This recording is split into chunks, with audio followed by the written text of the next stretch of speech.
Hey, it's Marko here from Fair Realty. Normally I spend a lot of late nights at my office, but here I am at home tonight in my home office, trying to stay at home as much as I can given the global health crisis we're currently in. A bit about real estate in Victoria. It's March 23rd, so we started off the month really hot. Sales at the beginning of the month were at a pace 50% higher than last year. Now we're about 20% below last year and dropping. We're probably going to end the month about 10% less sales than last year, which isn't too bad, but keep in mind we started the month really hot. April, it's going to be interesting.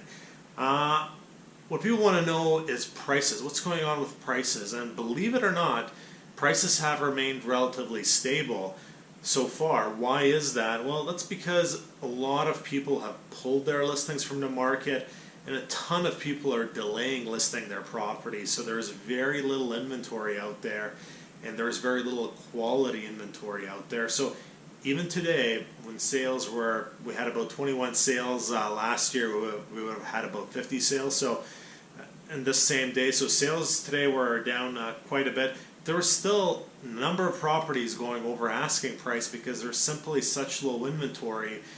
The buyers that are out there, even in this environment, they're all piling into the same quality, well-priced listings.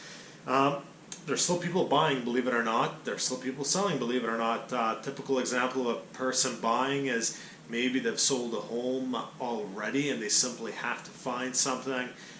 Selling, sometimes people just have personal circumstances they have to sell, or maybe they already bought something else and are bridge financing and have to sell. So there's still activity going on out there.